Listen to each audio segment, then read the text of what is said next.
Hey. Hey. Are you ready to talk about the happiest anime of 2025? Oh, the happiest. Yeah. What are we talking about today? We are talking about Takopi's Original Sin. Before I start, I just want to say that I knew very little of this show before we started it, other than it was critically acclaimed, and that it dealt with really harsh subject matter like suicide. Yeah.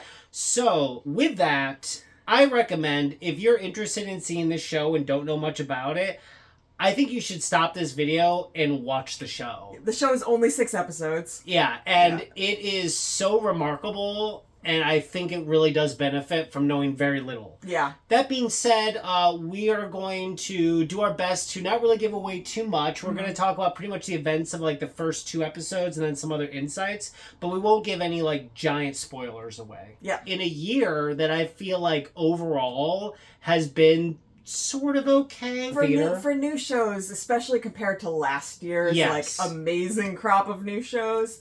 It's been a little lackluster. It's been okay. Yeah, it's been okay. This changed my mind. Yeah. This show is unbelievable. Yeah. This show, I totally understand why it was getting 10s on IMDb. I totally understand why it's critically acclaimed.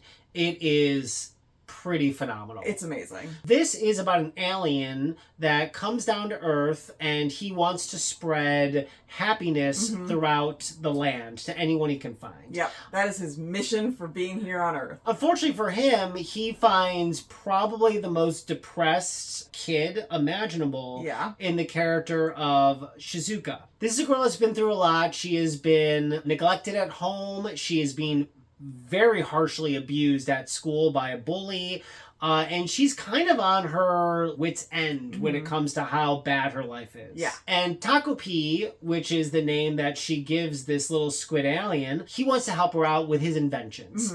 And also this alien is so innocent. It's from like the happy planet, the friend planet, that it doesn't understand sorrow. It doesn't understand depression or abuse or any of these things. And it just wants to spread joy, and it thinks that it is going to be able to cure her problems using his inventions, which to me is really funny because it's almost like the writer was like, what if like it's like Doraemon but fucked up? Yeah. Oh, it's really funny because that's what people say online. Really? Yeah. See, that was just that was because people are literally calling it the Dark Doraemon. Really? Yeah. Cool. Well, because I'm watching it and he's pulling out these inventions and I've never seen Doraemon, but I know that Doraemon's a cat with inventions. Yeah. That helps a little kid. But yeah, it is very much like Dark Doraemon, as people are saying. It is so dark in ways that I never expected. Yeah. Yeah. The portrayal of bullying is like, oh my god, it's so hard to watch. Just seeing how hard the character's life is and how hard certain other characters' lives are that you see like through it. It is difficult to watch at times, but it's so emotionally good. Like, oh, it's so dark. It's one of the few anime I feel like we watch this year that's 16 plus. If you're triggered easily or if you have kids, this is not the show for them, which is crazy because when you watch the intro, like if you were to like just randomly catch the intro, you'd think this was a happy-go-lucky fun show. Yeah, that intro is not okay. It is not okay. That intro is a lie. It's a total lie, which I kind of love because I'm sick, but I also think it's totally messed up. The amount of abuse and neglect our main character and some of the other characters get in this show, I think in a medium that we're used to, like the spunky kid that's down, but they're fighting back. You know, it's like Naruto was sort of isolated, but his spunky attitude, this is not that. Or like, you know, or if they've been bullied and stuff, they get isekai'd to somewhere and then and all of a sudden they've got superpowers. Yeah, this show is really interesting because it is essentially very magical and also brutally real at the same time. Yeah. Because everything that's going on with our main character is just so sad and raw and difficult to watch.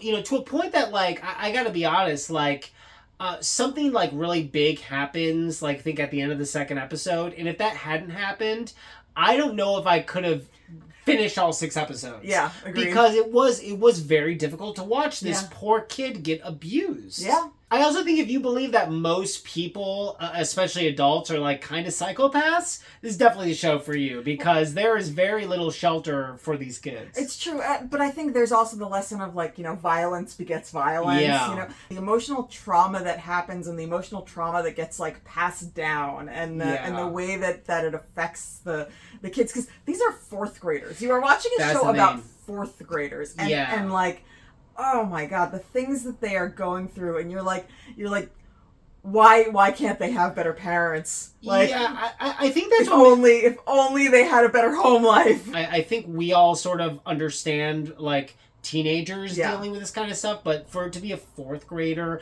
for them to be so young in dealing with this stuff, it is very jarring and painful. Mm-hmm. The character design of this show is incredible. Yeah. I think that the expressions they give the characters when they are sad or confused or committing violence towards somebody, when they're scared, they imbue so much more emotion than I feel like a lot of characters tend to get in traditional anime.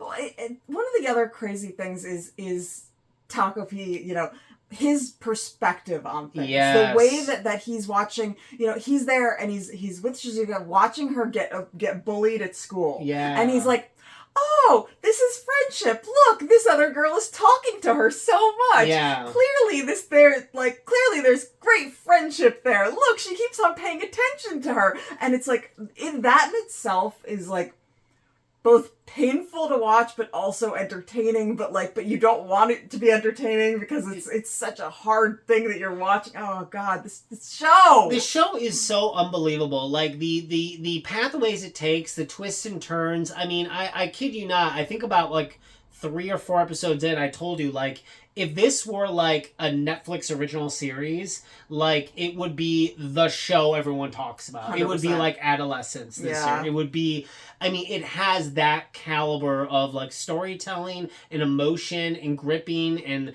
it is so unbelievably good that like it's almost tough for me to like critique it in any way. Everything landed. Everything was like really well done.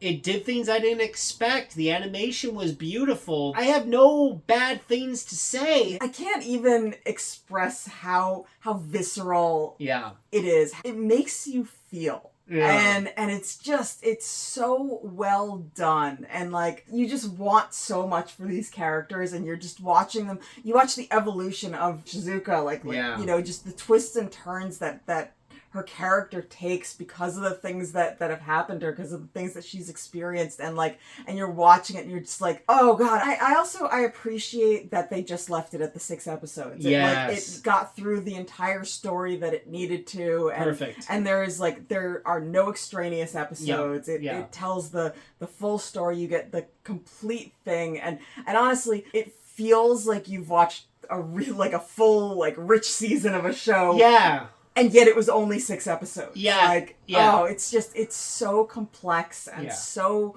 fascinating, and like, oh God, the characters are so lonely, and oh my God, it's just so good. It is so unbelievable. So we really didn't give away much. I would just say, like, watch it. Trigger alert. It is a 16+ show. It does deal with suicide. It does deal with abuse. So if those things are triggering for you, then I guess don't watch it. But yeah, Crunchyroll literally starts every episode essentially with a trigger warning. And like if you know anyone that's feeling depressed, call this number. Yeah, exactly. But aside from that, if you love anime, if you love drama, if you love great storytelling, if you love great animation, if you just want to see something original and different and dark, it has got everything, and it is definitely really one of the best things I've seen in any medium this year, let alone in anime.